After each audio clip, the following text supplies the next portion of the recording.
Hey, welcome to Life After Nursing School. I'm your host, Caroline Dana, aka Nurse Coach Caroline, and I'm here to help you, the new nurse, thrive in your career.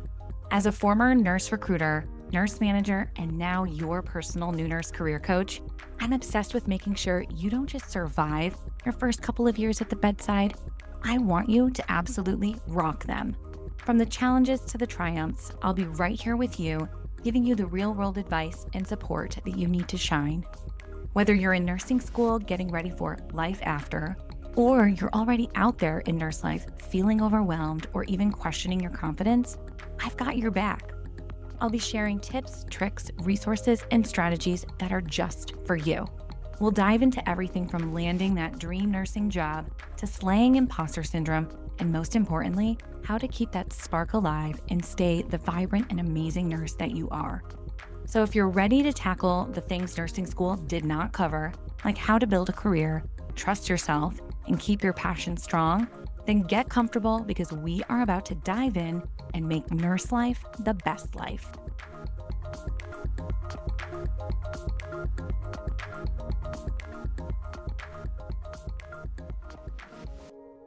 Hey friend, welcome back to the Life After Nursing School podcast. If you've ever felt stuck trading your time for money, unsure how to make your income work for you, or just completely overwhelmed by the idea of budgeting, investing, or building wealth as a nurse, this episode is a great place for you to start thinking about that.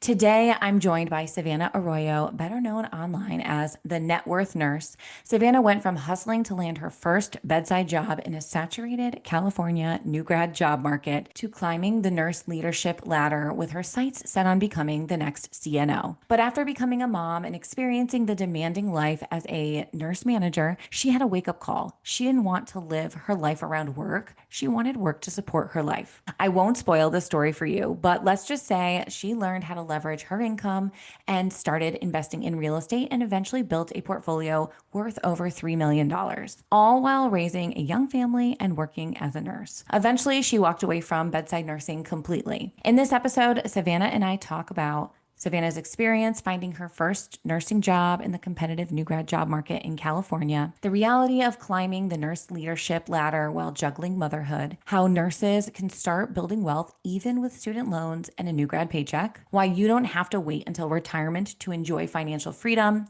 and practical low-risk ways to get started in real estate even if you're totally new. We also reference a few books that help shift our money mindset and help us learn about real estate. And one that I couldn't remember while we were chatting on the call is actually titled I Will Teach You to Be Rich by Ramit Sethi.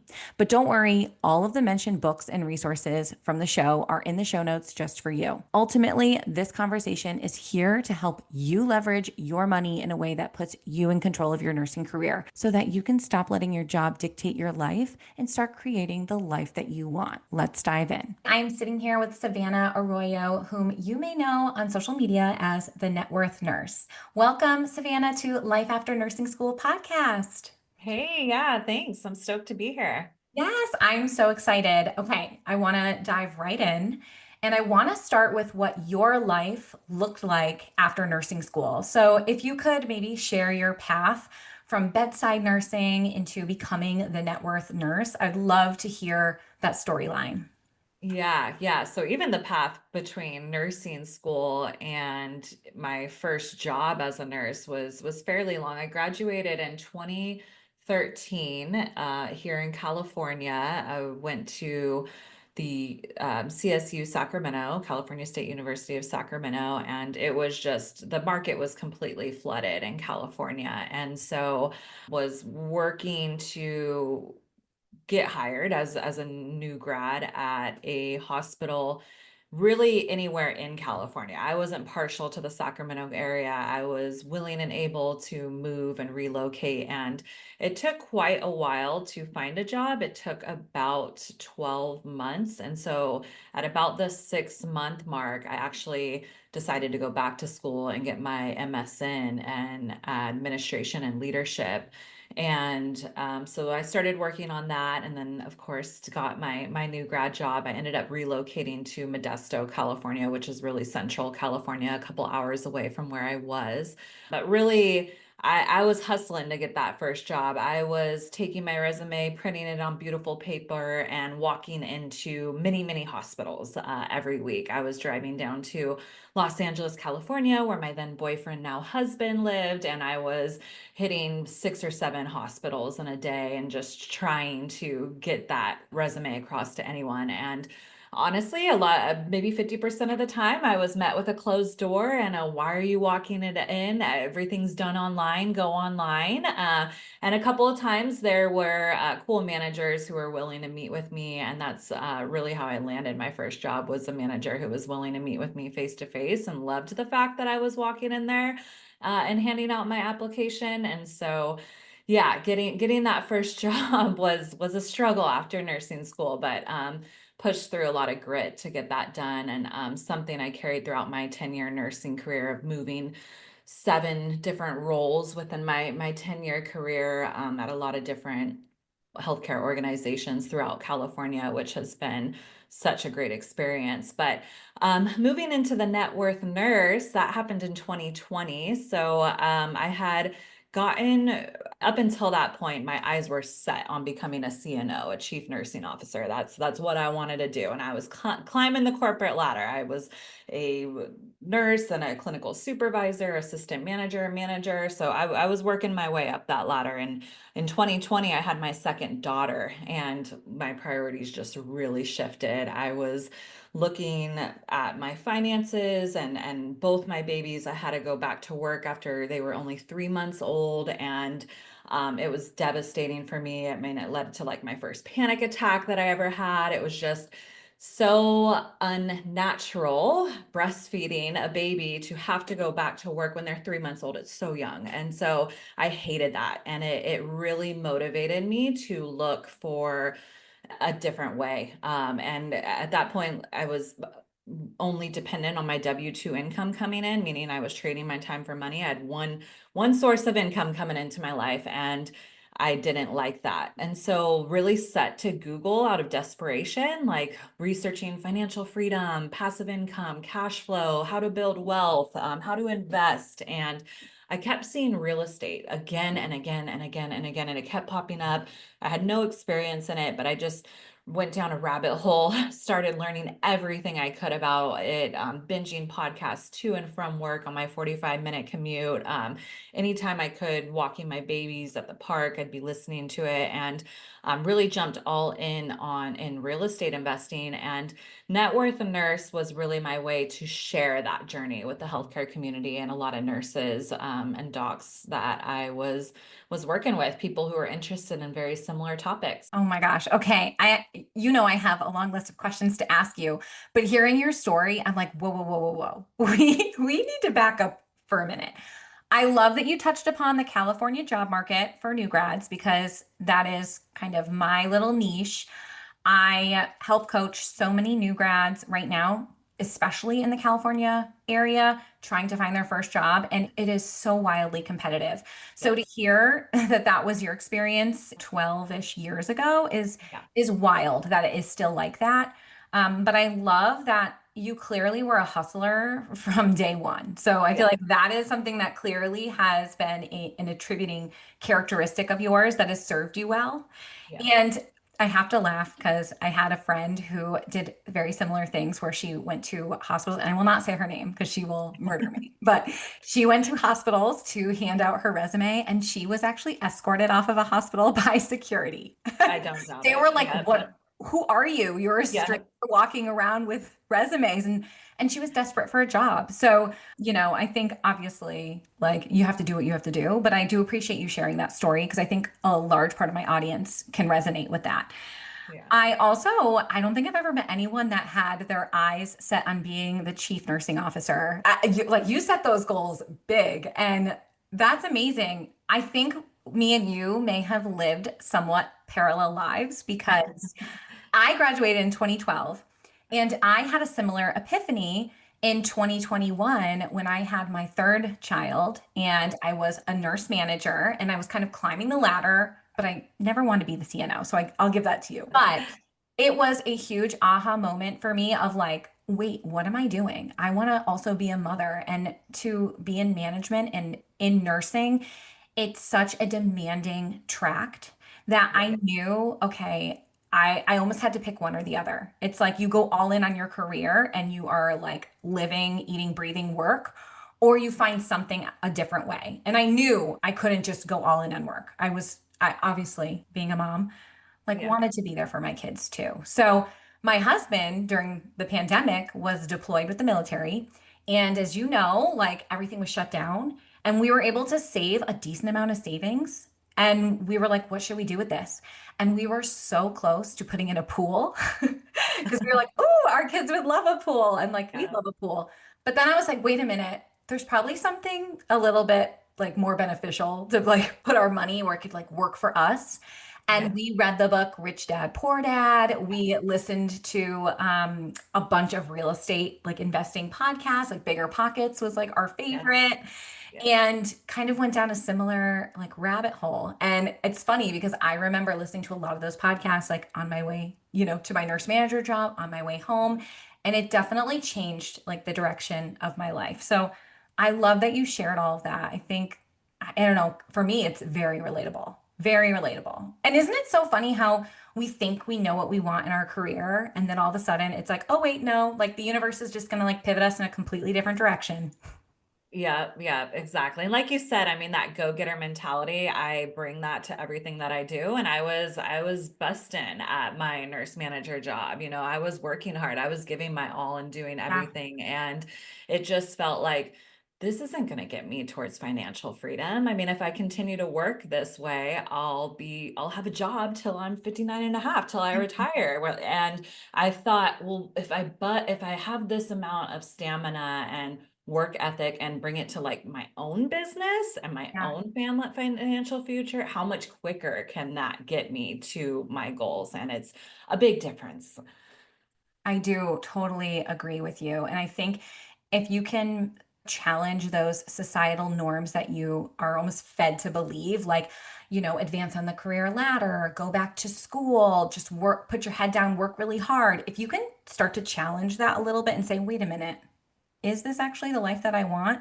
Yeah. And catch yourself then and there and start to think outside of the box. Like, how can I make my money work for me in different ways? Real estate investing being, obviously a somewhat popular one out there. It's just amazing how much more freedom you get. So much Yes. more freedom. Yeah. Yes. So I think when we took that money instead of putting it into a pool and bought a Airbnb and like saw that like somewhat passive income. I don't know if I'd say fully passive, but pretty passive for the most part coming in where it's like, wow, I can make money without clocking in and out.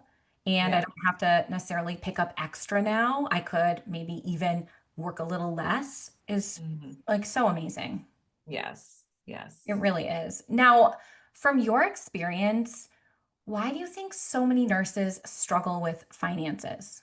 Yeah, I mean, it's something we're never taught. I mean, to no one's fault. I mean, I've even had physicians, surgeons open up to me and being like, I don't even do anything with my investments. I know nothing about that. And, they're saving lives. And that was really encouraging and motivating for me to really go all in on net worth nurse and what I was sharing with the healthcare community about these type of investments and basic finances because I mean, there's so much shame and taboo and stigma around it and talking about money. And for me, being in a manager role during COVID, it opened my office door literally to hundreds of conversations with nurses who were like living paycheck to paycheck. And it's just, people who are saving lives to see them in that financial state was so disheartening. I just wanted to share all these different ways that you could be out there building wealth. But there is a lot of fear, mostly fear of the unknown. But I always encourage my nurses that, we learn to hold it's a second language, is really what it comes down to, right? Even listening to Bigger Pockets, like listening to those podcasts again and again. The terms don't make sense at all when you're listening to it at the beginning, but slowly over time, like through osmosis, you start understanding more and more what they're saying. And And I mean, we did it with medical terminology and medical diagnosis and care plans. And so I always instill in nurses, if you've made it through nursing school, you can definitely learn money and finances and wealth building. And so really kind of breaking down those walls is really key because that shame is so strong. But really kind of step by step, and for everyone, it looks so different. I mean, for us, we're kind of put into a one size fits all retirement track with our 401k, and many people are under the assumption that this is the only way that we have to build wealth. And after I started learning about real estate investing and how much success I was having in it, I just wanted to shout from the rooftops, to share with all the nurses in the healthcare community, there is another way. You can stop trading your time for money if you start taking your money and investing it wisely so that it's growing, working just as hard as you do. Yeah, I also think too, just to sort of piggyback a little bit off of what you're saying, is it's definitely easy to get into that lifestyle creep living situation where all of a sudden you're buying figs scrubs and you're getting your nails done and like you're treating yourself. And Yeah. while absolutely you should, it is amazing that if you take the time to really look at your money, where it's being spent, where Mm. it's going, sometimes like you just notice these little areas where you have opportunity to save, or did I need that, could I scale back here, and then really set yourself up where you don't have to be tied to a job. And I'm really motivated and inspired to share like these things with nurses, because I think a big part of burnout is that we are living paycheck to paycheck. So if we want something, we're working extra. Like I hear Yeah. people saying, "Oh yeah, if I want to go on a vacation, I'm just going to pick up 3 overtime shifts." And it's like, Yeah. okay, I see that nurse math, but at the same time, Yeah. maybe we can do it a different way where you can just afford your vacation, with working your just minimum required hours, right? Without having to really live at work for that extra pay or whatever. And I Yeah. also think too, being a nurse is very emotionally exhausting and draining. But I think also dealing with money is also a very emotional thing too. So it's hard to be like, okay, you work as a nurse, you finally have a day off, and then you're like, do I log into my bank account? And like pulling up, Yeah. I know me, when I pull up my credit card app, I'm like, and it's like thinking, like, it's like, okay, loading. How much did I spend this month? I'm like, oh Lord. I'm always way off. I'm thinking in my head, oh, only this amount. And then the amount pops on the screen, and I'm like, okay, I was way off. But I think it is emotionally draining, especially if you don't have a good idea of what your finances look like. Yeah, totally. Can be very scary opening that app for sure. Yes. Yes. Now, how do you recommend nurses maybe figure out and assess where they are financially? Maybe they're like, okay, I want to get out of this like paycheck to paycheck lifestyle, and maybe I want to invest in real estate eventually. Like, what are some steps they can like at least start to evaluate if that's a possibility or where they're at financially?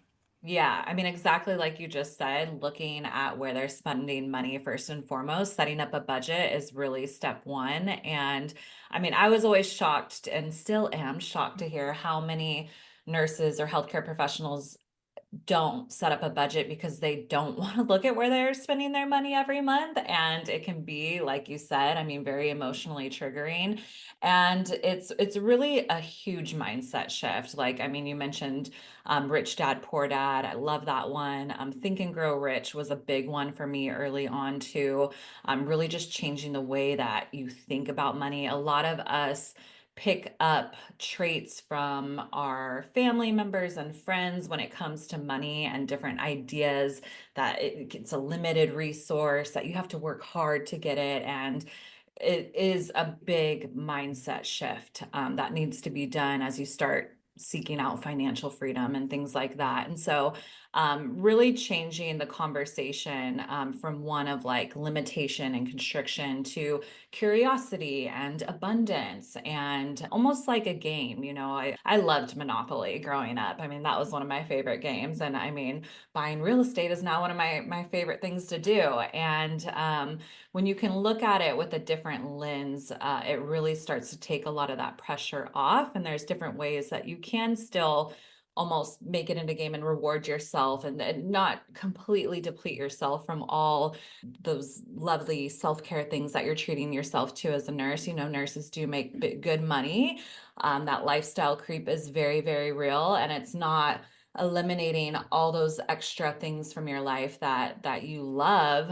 It's just really changing the way you look at it. And so the mindset shift and then creating a basic budget, I would say, are really the first steps. And then the way it is with social media now, hopping on YouTube and Instagram, I mean, you can really start seeking out what lights you up. I mean, for you, you mentioned Airbnb. Like I know tons of nurses who are doing Airbnb. I have my primary home in Los Angeles. I've been renting it out on Airbnb for almost 3 years, and there's a little bit of work involved, but like you said, it's mostly passive, and it's good cash flow that I have coming in with that. And I also love multifamily. I'm just getting in right now to assisted living facilities. We're closing on our first living assisted facility this next Monday, August 11th, and I'm super excited to dive into that asset class. And there's just a lot of different ways that you can go about it. I mean, even nurses building side hustles by writing, going on places like Upwork and Fiverr, where you can start outsourcing some of your skills as a nurse, different side gigs that you can take up and just starting IVs for infusion clinics and things like that. Nurses, we have such amazing skills that we can put to use and are highly valued. And a lot of different ways that you can do that. That's not a one size fit all. It doesn't have to be what your coworker is doing. You know, if that's not something that interests you, I highly recommend moving towards something that actually lights you on fire and gets you excited. Yes, I love that because I agree with you. And I think some people love the stock market, right? Mhm. Some people love penny stocks and they literally will look at stocks every single day and move their stocks around. And I agree. If you find something that you're excited about and you want to learn about and feel confident in, you'll probably take a little more risk, which usually comes with more reward. So Yeah. that does make sense. Now, I'm thinking of like, okay, the new nurse that is just starting her job or his job, and they have probably student loans. They're making like their pay is bottom on the totem pole, right? Because they don't Yeah. have any experience, but they don't want to be tied to this job as their sole source of income. What do you recommend that they do, like focus on first? Like, should they focus on paying off their student debt? Should they focus Mhm. on just like an emergency savings? Or is it retirement? Or is it real estate investing? Like, what are your Yeah. thoughts? Yeah, definitely depends on the person. I would say Yeah. something that really paid off for me early on as I got my first nursing job. And I mean, that was like at 21 years old, making $80,000 like 10 years ago here in California. It was good money. And I didn't have kids, no expenses, anything like that. And I had a little bit of student loans, but something great that I did that has paid off for me tremendously is I put, I think 15 or even 20% of my income towards retirement. It was a huge chunk. Mhm. You know, nurses, the employer match is usually around like 3 to 5%. So that's where most people settle. But I was doing like, yeah, 15 to 20%. And again, it was something that when I was going to my financial advisor, I was like congratulated on this, like, oh, you're set. You're going to be great by the time you retire. Like, you're building all this wealth for yourself. And it was like, but I want that now. Like, how do I get access and start living with that and that lifestyle now, which is what really motivated me against the financial advisor and into my doing my own homework and getting into real estate investing. But by doing that, I built up a huge retirement fund, and I've taken out loans on it since. So lots of ways, especially in real estate, to leverage good debt. Not all debt is bad. In real estate investing, you can go out and buy $100,000 property with only 25,000 down. Like in no other investment or asset class can you do that. You know, you can't buy $100,000 worth of gold with only $25,000. So a lot of different ways that you can leverage debt and real estate investing that are highly beneficial to investors. And so yeah, I mean, I had fairly quickly, 100K built up in my retirement account. And when my husband and I started getting into this real estate investing, I mean, I took out a $80,000 loan, I think at a 4 6.2% interest rate, and I'm using it to invest in a property that's earning me 20% average annualized return. So now not only am I getting enough money to pay off that loan, but I'm getting all this extra money into my pocket every month. And so that's really the aha, a moment of cash flow, right? And loan pay down and different ways that you can leverage debt early on. So I would say, yeah, if you're working at an employer, putting as much as you can towards the retirement. And I was lucky for me because I did that so early on in my career that I didn't know the difference. I was getting my paychecks with that already deducted. So I would imagine it would be harder for people who are at that 3% mark, to then move to the 15% because that's going to be a big difference in your paycheck. So I would say if you could do this early on, like at your first nursing job, I would highly recommend it. And then definitely paying off student loans. They tend to have higher interest rates. And so it's good to really just kind of get that out of the way. But I would recommend investing at the same time. So moving forward with a student loan payoff method. I mean, there's the debt snowball method, the avalanche method, different things that you can do to help create a plan. I think the biggest thing is just putting a plan in place and sticking to it. And then I think it kind of relieves a lot of that mental strain and angst that you have around the student loans if you have a solidified plan. And then, I mean, definitely investing. There's, like I mentioned, the side hustle thing, and there are ways that you can get invested in real estate without having enough for a down payment, or different ways that you can get involved without having a huge amount of funds up front. Yeah, I think some of that definitely resonated with me. I want to know, how did you know to put in like 15 to 20% into your retirement? Like that is an astronomically large amount, which I like kudos. I'm jealous. I definitely was always like putting into my retirement, but I think when I started, so young, 21 or 22, whenever we're coming out of nursing school, I remember being like, oh yeah, I'll put into probably to the amount that the employer will match. But then it was like, retirement's so far away. Like, I have time to figure that out. But I even have a pretty decent retirement account now. But I'm like, dang, like, I mean, I've been a nurse for 13 years and it's gone fast. So it's like, I like wish I could go back and be even more aggressive in my retirement fund. So, like, how did you know? Did you just pick a random number? Did someone say to you, hey, do this? Like, it'll be worth it? Yeah, I remember sitting down at my new employee orientation, and Fidelity was the custodian that we were using at the time, and they had their recommendations of where you wanted to be and then what would be considered aggressive, and I was always just kind of leaning towards that end of things. But yeah, I don't remember anyone specifically telling me. It was just kind of more of an option I think presented, and I was pushing that aggressive route. Yeah, I love that. I do agree with you on like getting an idea of your debt and good debt versus bad debt. And really looking at those like interest rates because Yeah. I did the snowball like debt method that I think is by Dave Ramsey. And you kind of look at all of your debt and typically and I think in the debt snowball, he really says start with the smallest amount of Mhm. debt so that you get that momentum and you get a quick Yeah. win. But there's also a way to do it where you're looking at like the interest rate and you want to pay down whichever one has the highest interest rate.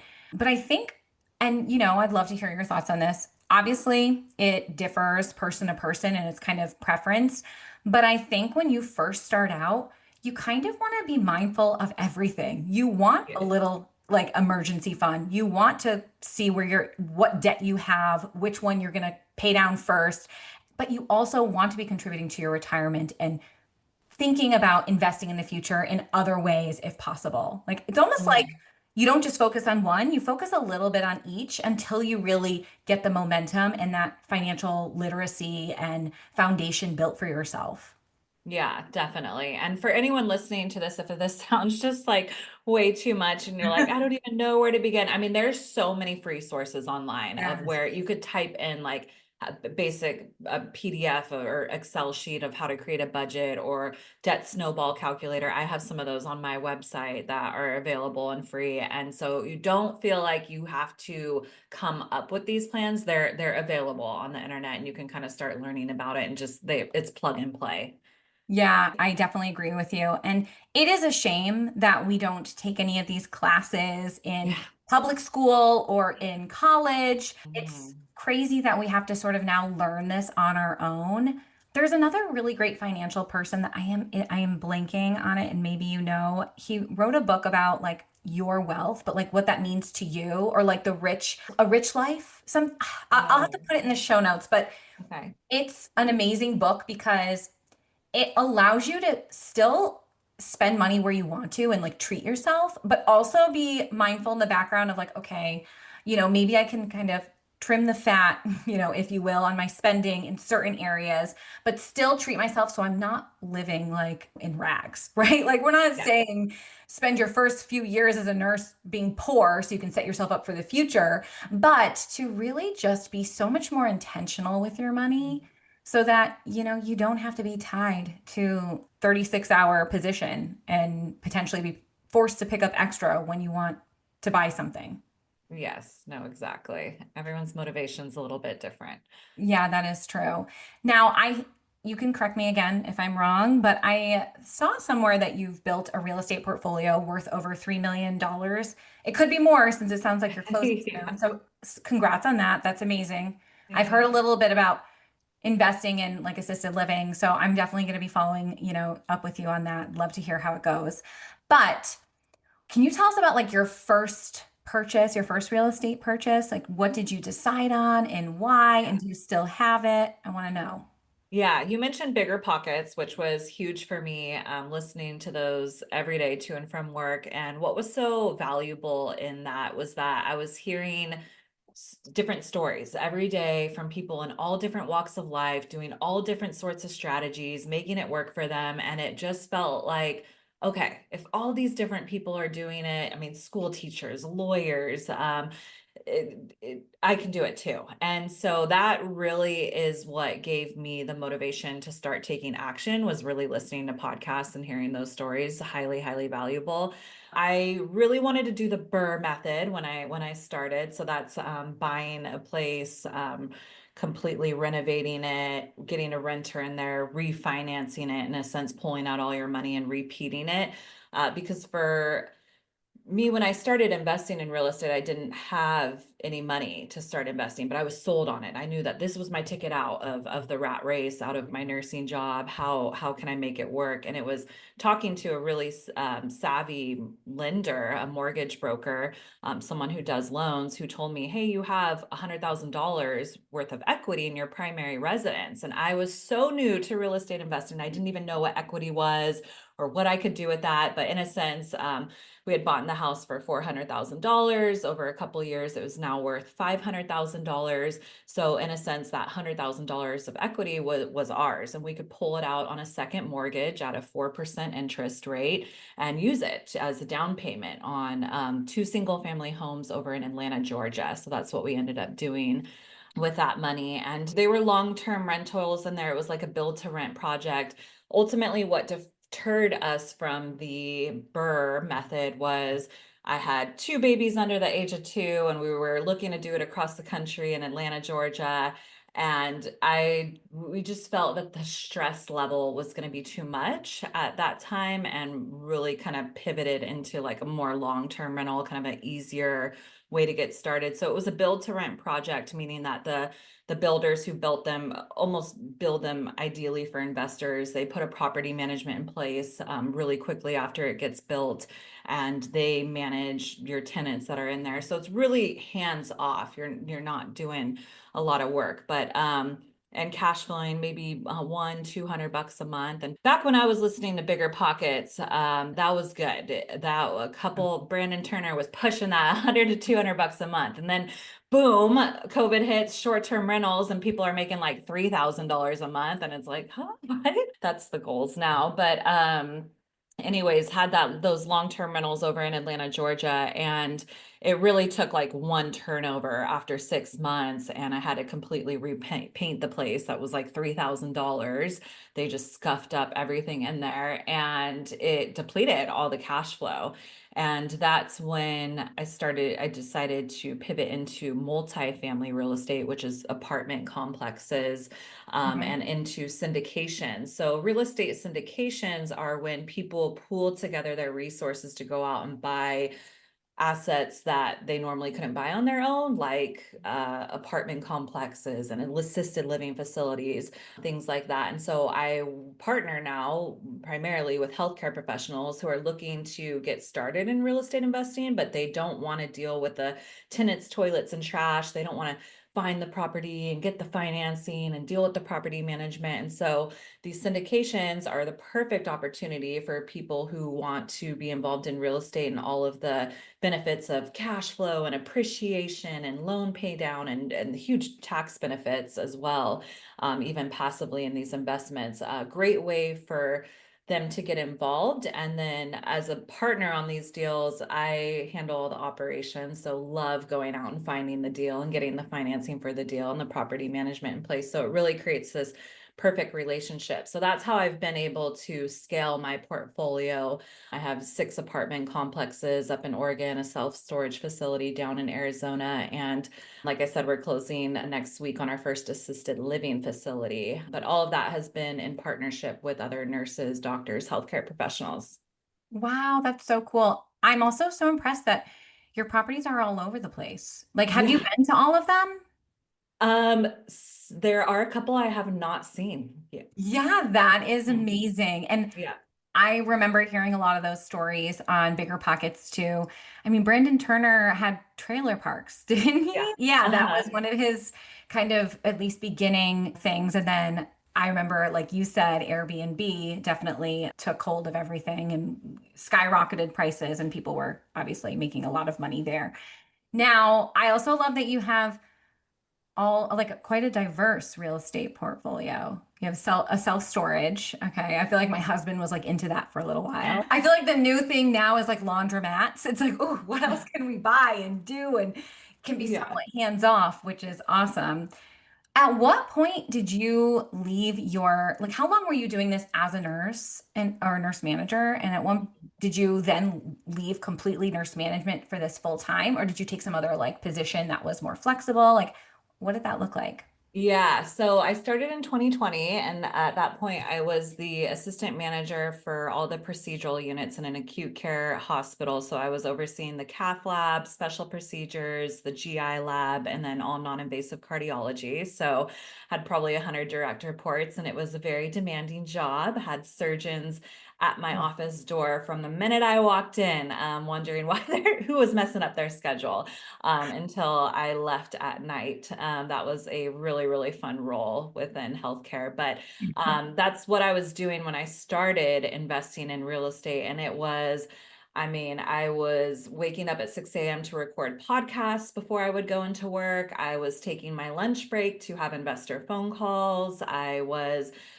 Both my husband and I, for a couple years, were every night after putting our daughters to bed. I mean, we'd be coming home from work and doing bedtime, bath time, dinner time. And then from like 8 p.m. till like almost midnight, we would be grinding on our real yeah. estate business. We'd be looking at deals, we'd be putting together spreadsheets, we'd be putting together decks, plans, strategizing, and did that for a couple years. And I stopped drinking alcohol. I completely stopped watching any TV. I still don't watch really hardly anything on TV. So just started making changes in our life to be able to navigate with that. But did that for a few years. And then I was able to go from full time down into per diem. So then I was working.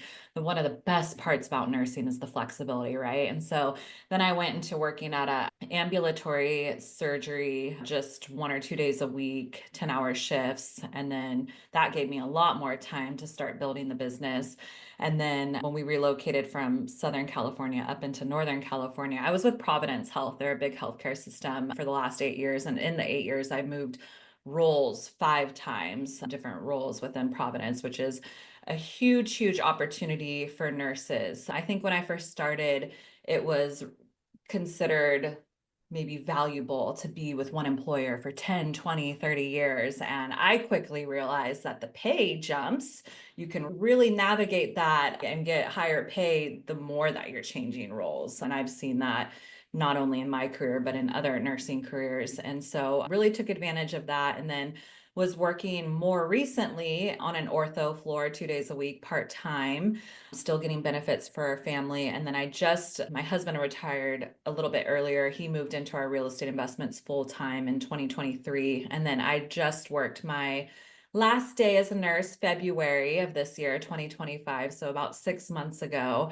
And that wrapped up a 10-year nursing career, but officially left bedside at that point. Wow. I want to highlight what you said about it's so great being a nurse because there are so many options out there. So if you are someone that is multi-passionate or you're building a side hustle on the side or some type of business on the side, you can sort of flex your hours and Mhm. maybe you have to change positions, right? I don't Yeah. know. It depends on everyone's situation, but being able to scale back in your hours as your passion project or business is getting more traction is such a nice way to grow that because you have that stability of still getting an income if God forbid it's a dry month or you hit a roadblock or an unexpected cost. I know that's something that I've truly valued, just growing my own business. I also love that you mentioned your first property, your first investment property in Atlanta was kind of a bust because you had to repaint everything, and it Yeah. ate up all the cash flow that you had quote unquote saved or gotten. Did you end up selling that right after? So yeah, I mean, and this is how amazing real estate is that I mean that was during COVID when prices were just going crazy Yeah. high because interest rates were so low. And so although we kind of cash flowed pretty, I wouldn't even say, maybe one of them was net negative and one of them was kind of stable throughout, like nothing, no major profit. Yeah. But we were still able to sell both of them each for a $70,000 profit, like a year and a half later. Yes. So, I mean, real estate For just it's appreciation.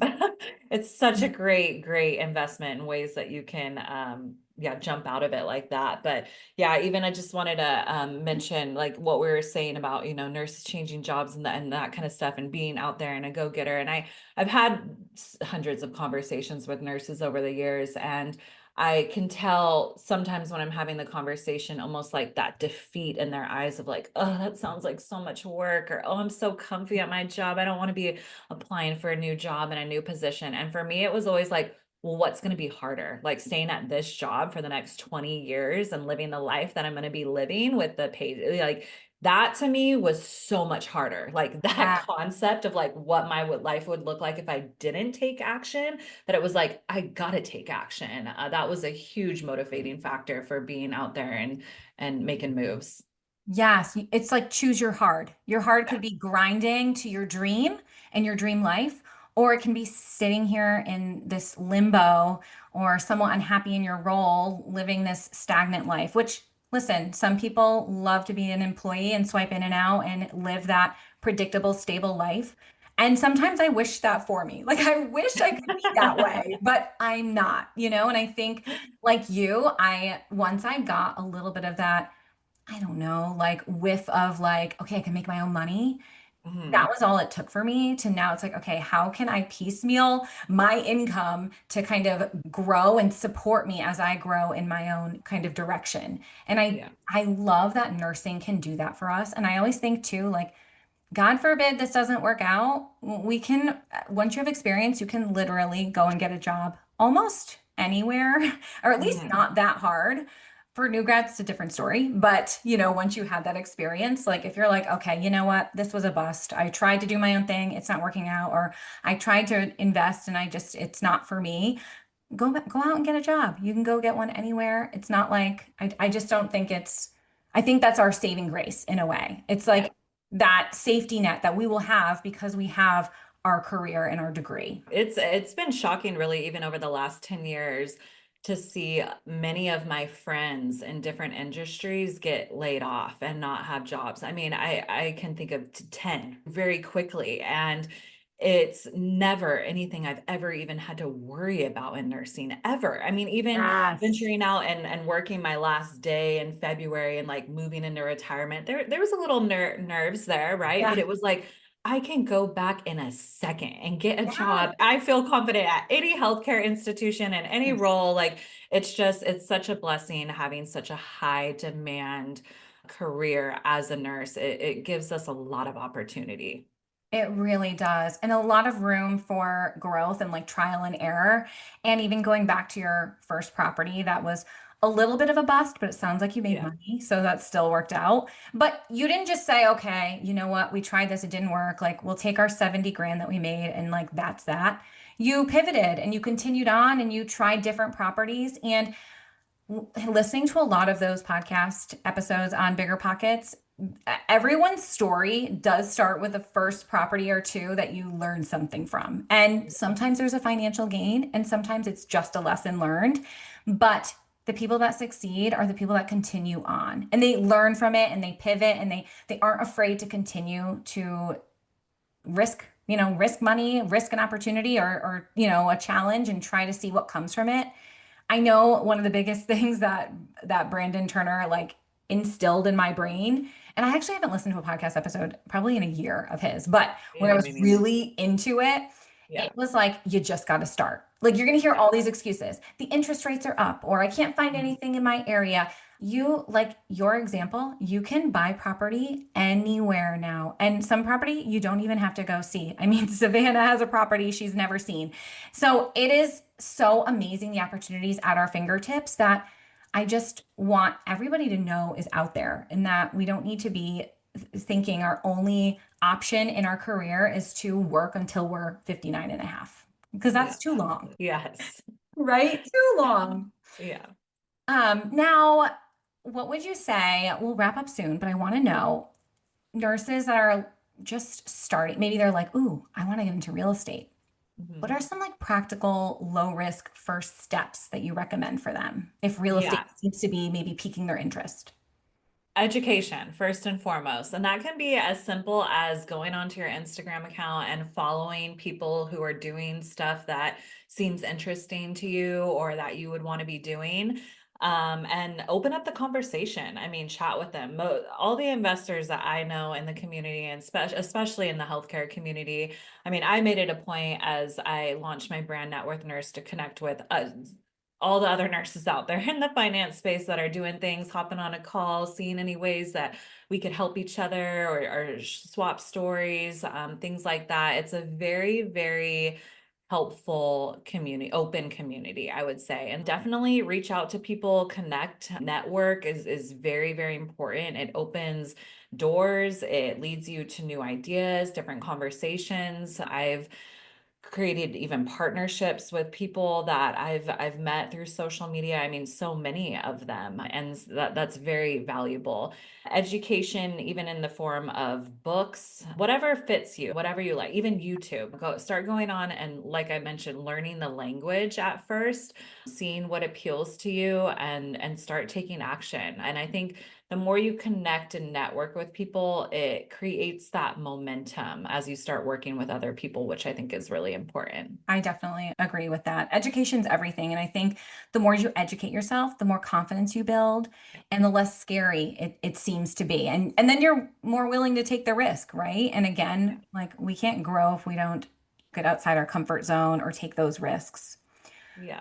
Now, on a more personal side of things, what are some of like your long-term goals that you have, like financially and also professionally? Yeah, I recently read, like within the last year, read the 4 Hour Work Week by Tim Ferriss. And so became very passionate about limiting the time that I work. Before that, I had the entrepreneur mindset for years and was hustling and doing the 40, 50 hour work weeks, on top of my full-time nursing and adding as many hours as I could. And for me, it was very energizing at the time and very fulfilling, but I definitely reached a point of max burnout and was getting to a point where it was no longer sustainable. Even little things like social media, I completely deleted all my social media apps around 8 months ago and brought in a virtual assistant in the Philippines who I've been working with for the last 2.5 years. And her managing all that for me was just a huge lifestyle change, being able to be more present with my daughters. I have a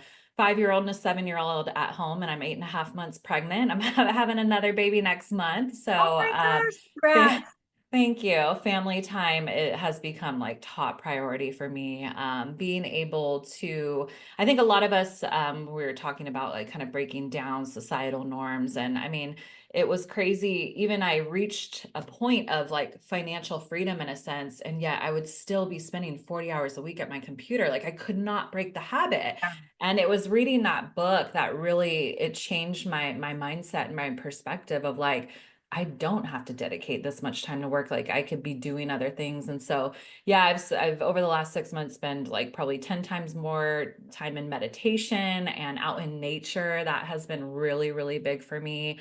Like I said, buying our first assisted living facility. So although I gave up nursing in a sense this last February, it's been funny to see how quickly I'm now moving into this assisted living facility and combining my love of real estate investing with healthcare, which is it's just really fun for me. I'm always doing things that make me curious. Really love fasting. That has been big for me in my life over the last couple years. And so have definitely looked into different things of doing retreats and stuff like that. But really prioritizing time with my family right now, especially while my daughters are so young and really just soaking in a lot of the financial freedom that my husband and I worked so hard to create for ourselves and actually like being in the present moment and feeling it has been, yeah, big for us.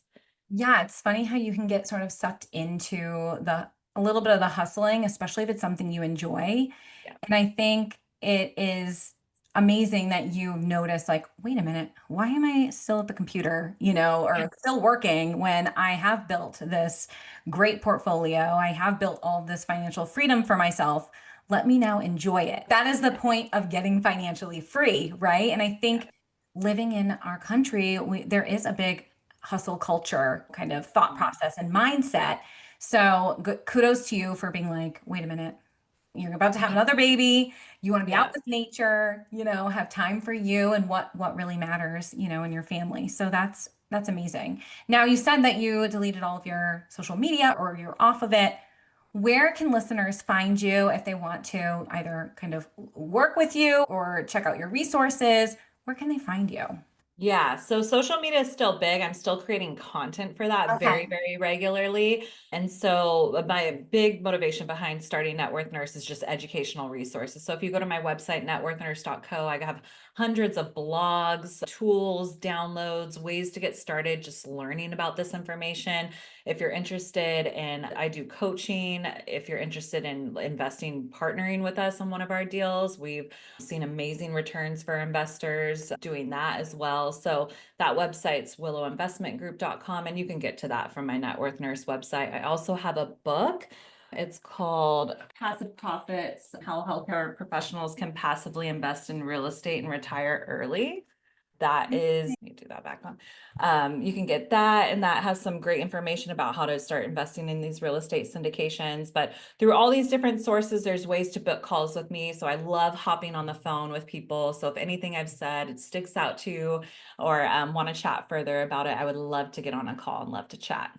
I love that. I will link everything in the show notes too for people to go and kind of connect with you. Now, the final question that I ask every guest that I have is that if you could go back to new grad nurse Savannah and tell her one piece of advice, it can be about anything, what would you tell her? Ooh, probably chill a little more. I think I brought a lot of stress into a lot of things that I was doing early on and forcing a lot of things. And I think it's paid off tremendously, but I think there's a way where you can still take massive action in your life from a more flow-based approach versus a force-based approach. And Yeah, I think that would probably be the only difference I would make. That could apply to me too, actually. Savannah, thank you for educating and inspiring everyone listening to take control of their finances and be intentional with where their money is going. It truly is about working smarter, not harder. So, thank you so much for being a guest on today's episode of Life After Nursing School. Awesome. Thanks so much for having me. I had so much fun recording today's episode with Savannah. I didn't realize until we started talking just how similar our stories are. I graduated just a year before her. We both worked our way up into nurse manager roles. We were both focused on climbing the career ladder, and then bam, motherhood completely shifted our priorities. Like Savannah, I've also ventured into real estate investing, and I have seen firsthand the financial freedom that it can create. That's why I knew I had to get this type of investing on your radar as a new nurse, because it's never too early to start building options for your future. I hope Savannah's story reminded you that you don't have to wait until you're burnt out to start creating the life that you love. You don't even have to wait till retirement age. You have the power to take control of your finances, your schedule, and your career so that your nursing job works for you, not the other way around. Even small steps like creating a budget, reading one of the books that we mentioned today, or reaching out to someone in your network can put you on a path toward more freedom and flexibility. If today's conversation inspired you, it would mean so much to me if you could rate the show and follow along so that you never miss an upcoming episode. Your reviews help other nursing students, new nurses, and even experienced nurses discover this podcast and join the community of career-driven, empowered nurses. Until next time, keep going after the career and life that you deserve. And as always, I have one hand for me and the other for you. Signing off.